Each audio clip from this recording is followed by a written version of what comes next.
The International Social Worker Scholar-Practitioner Chat is sponsored by Visual Healing Therapeutic Services, PLLC, where your grief matters. Visual Healing Therapeutic Services offers individual grief counseling and grief therapy services. Come along, get the quality grief support you deserve. For more information about their individual grief counseling and grief therapy services, visit www.visualhealingts.com. Hey everybody, my name is Jasmine Cobb. I'm a licensed clinical social worker and council approved supervisor and bereavement specialist. You're listening to the International Social Worker Scholar-Practitioner Chat, where we discuss all things social work at the intersection of thanatology, which simply means the study of death, dying, and bereavement. Now, as we delve into the second part of our chat today, I challenge yet encourage you to consider this. How can social workers integrate green social work in everyday practice within the context of the social crisis of mortality that we've been discussing? When I think of environmental justice, immediately what comes to mind is the great outdoors, the green grass, the blue skies, clean air, and it never really connects that the environment extends beyond the outdoors. The environment is everywhere. Environmental justice is at the intersection of sustainable community practice. Social and economic development is the outcome of effective integration and basis of community development. Social development is not effective without economic development. They kind of go hand in hand. The goal of environmental justice is to enhance individual, family, groups, organizations, and communities' connection with the environment, creating equitable access. Green burial practices discourage the use of embalming chemicals for body preservation and encourages the use of biodegradable coffins made from wood or cardboard and promotes, get this, double burials. Adoption of green burial practices has the potential to contribute to sustainable land use and biodiversity. Those who advocate for green burial practices view it as a social strategy that enhances the biodiversity, which is in direct opposition to the commercialization of death. Simply stated, the value in going green with burials is simplistic, cost-effective, and environmentally conscious. Ashes to ashes, dust to dust. With green burials, it really seems that you return back to earth from which we are made. The demonstrations I have witnessed appear to steer clear from the disingenuous, sterilized, and masked vibes surrounding death. Instead, it feels sacred, sincerely meaningful, and quite grounding. Countries with organized green burial associations feel the vibe too, including the USA Green Burial Council and the United Kingdom's Association of Natural Burial Grounds, to name a few. Go check those out. Going green with burial practices can also positively impact the climate crisis, which is also a major threat to the quality of living. The place of environmental justice in understanding this issue is understanding it will take all of humanity to work together for a better change. Funeral rites were once primarily managed by family. Death care was handled in the family along with comforting support systems. It used to be both a domestic skill and a family responsibility together. Now, I put emphasis on together because I know y'all know how modern families today can be. Family ain't so like family. I remind you, it wasn't always as we know it today.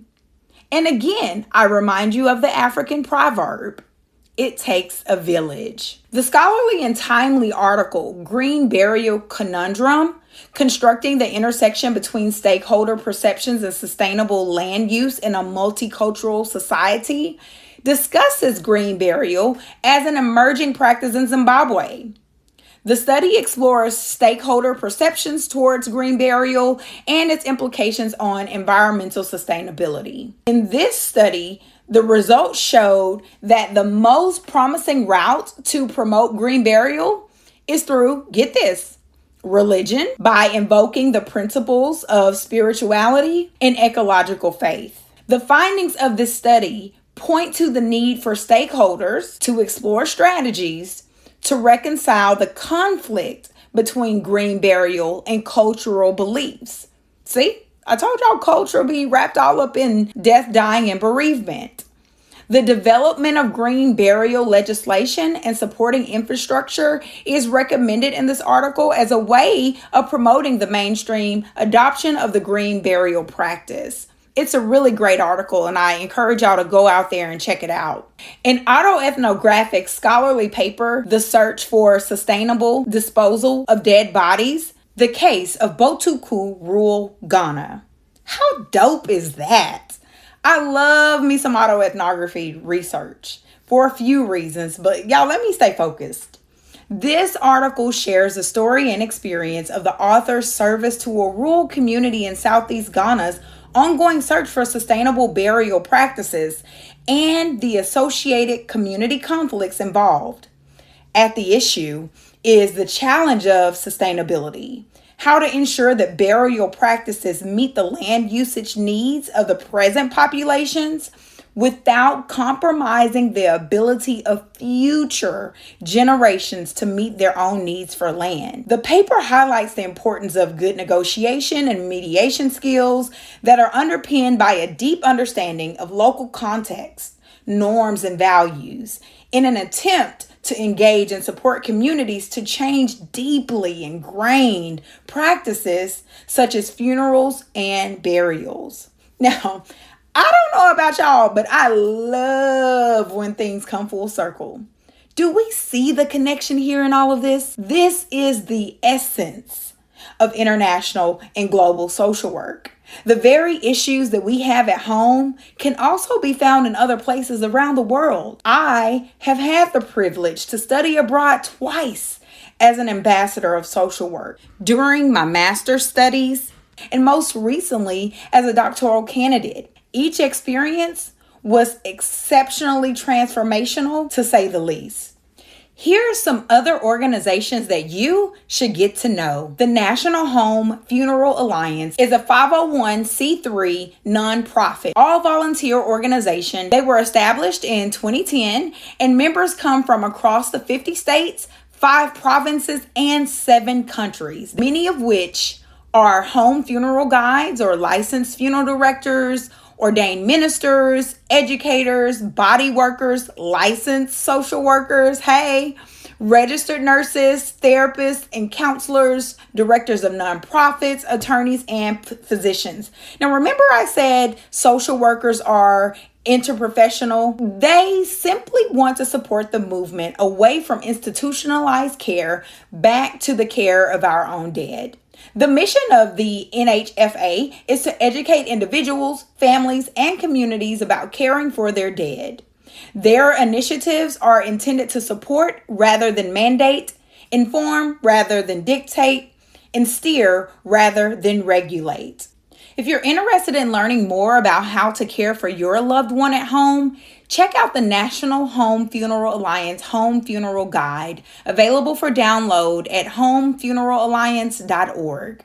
Another resource that should be on your radar is Bury Me at Taylor Hollow. After spending 15 years working in the conventional funeral industry, a passionate mortician is paving uncharted territory to help create the first natural burial ground of its kind in Tennessee. Bury Me at Taylor Hollow recounts his personal journey from mortuary traditionalist to global thinking environmentalists. Talk about a transformation there as he seeks a better place for his community to lay to rest. I had the privilege of being a part of a community screening hosted by the online social media organization called Talk Death. And Bury Me at Taylor Hollow is truly unforgettable. You got to check it out. And it was also featured once upon a time on PBS. Now, if you're a Texas girl like myself and you're looking for a resource that's a little bit closer to home, check out Eloise Natural Burial in Texas. Their mission is to provide natural burials in harmony with nature. They strive to meet the high standards for conservation burial as set forth by the Green Burial Council.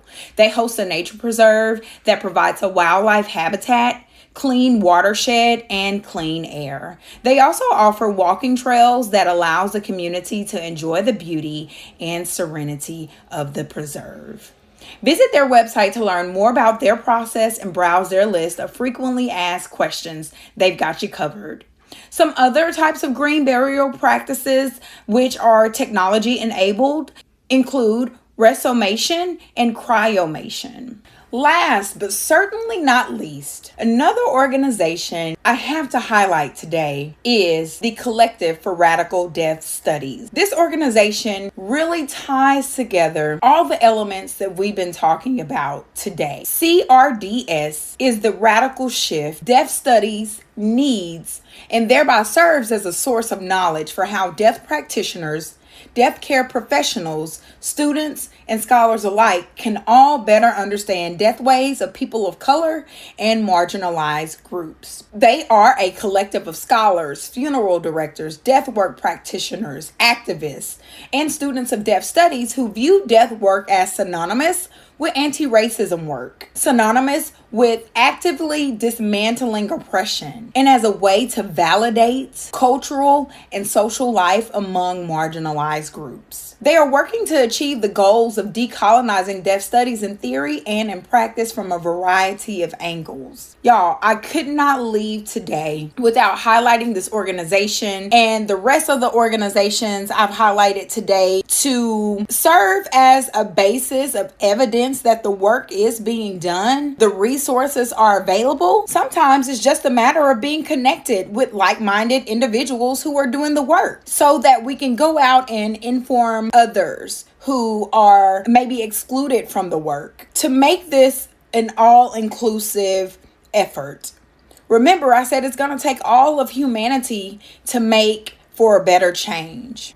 I also have to give Dr. Oliphant at Stephen F. Austin State University in Nacogdoches, Texas, who is the director of the Doctor of Social Work program, her flowers for being a sponsor of this podcast, our inaugural episode. Without her, the wheels would have been turning slower. She is the epitome of a change maker, an advocate, an innovator, a major inspiration for the work that I have been doing as a social worker and the work that I aspire to continue to do as a social work scholar practitioner. Who would have thought a summer course on global community practice would lead to the innovation of a podcast? Y'all, this is really the first of many to come. Many more episodes will be produced, and I'm looking forward to connecting with you all.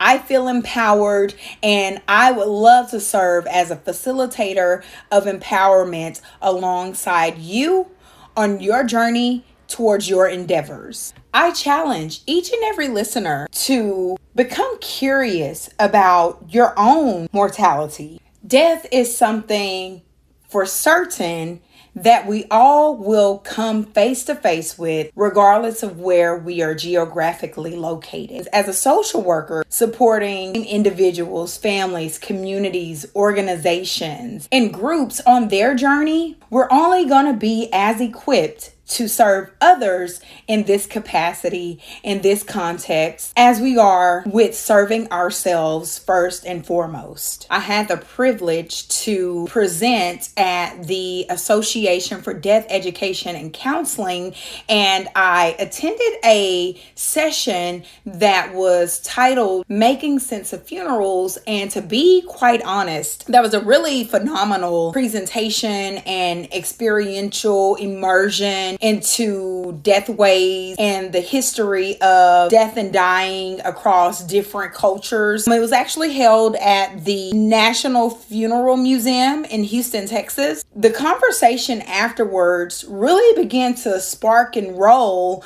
about green burial and alternative death practices and burial practices. I'm really just getting started. You all, I'm encouraging you to join me on this voyage now. It's never too soon. It's never too late. I have a zeal for this type of work because one day someone will be in charge of taking care of my death care and affairs. I already began to critically reflect and think about the future deaths that I will be entrusted as a caretaker to oversee and manage. I want more autonomy. I've been through this process once before and I felt very restricted. The lack of autonomy and closeness to the death of my loved one, which was very important as if they were living. It was that much more important for me to be a good steward of my loved one, even in their death. So join me. There's room. There's a lot of work to do within our locality, as well as internationally and across the globe. Are y'all ready for that incredible announcement that I promised you all that I would hold if you sat tight to the end? We are going to be on the panel of the Building Bridges in Deathcare Landscape 2024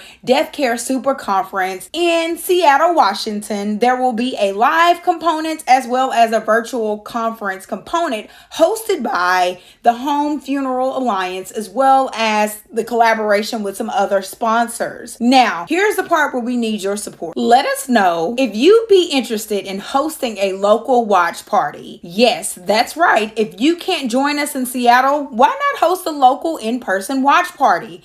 Get the networking goodness at home and nurture authentic conversation during our live panel discussions. See, the preparation of listening to this podcast today meets the opportunity to get involved. Here's a fun fact that I'd love to share with you about the conference that I'm really most looking forward to. We will have the opportunity to tour Recompost, which is Seattle's only full-service funeral home specializing in human composting. We will have a 3-hour-long experience. We'll have the opportunity to tour Recompost within a community framework. And you know what, social workers, we're all about that community practice. During this experience, I'll also get the opportunity to visit Recompost's ceremony and community spaces, as well as viewing a portion of where the human composting actually takes place. During the walkthrough, I'll also be learning about the history, the values, and the goals, and the Recompost human composting process. Wow, I cannot wait to come back and share this incredible experience with you. If you thought the second half of our chat was impactful, then just wait until you hear about what topics we'll be delving into in the future. Thank you all for joining in today. I'm Jasmine, licensed clinical social worker, council-approved supervisor, and bereavement specialist. You've been listening to the International Social Worker Scholar-Practitioner Chat, where we discuss all things social work at the intersection of thanatology, which simply means the study of death, dying, and bereavement. Check out our Instagram at Visual Healing TS to stay connected with us and for details on our upcoming episodes. And if you could, take a minute to email or message your comments about our show, any questions that you have or feedback, we really appreciate it. The International Social Worker Scholar-Practitioner Chat is sponsored by Visual Healing Therapeutic Services, PLLC, where your grief matters. Visual Healing Therapeutic Services offers specialty support services relating to grief, loss, and bereavement. For more information about their individual grief counseling and grief therapy services, visit www.visualhealingts.com today.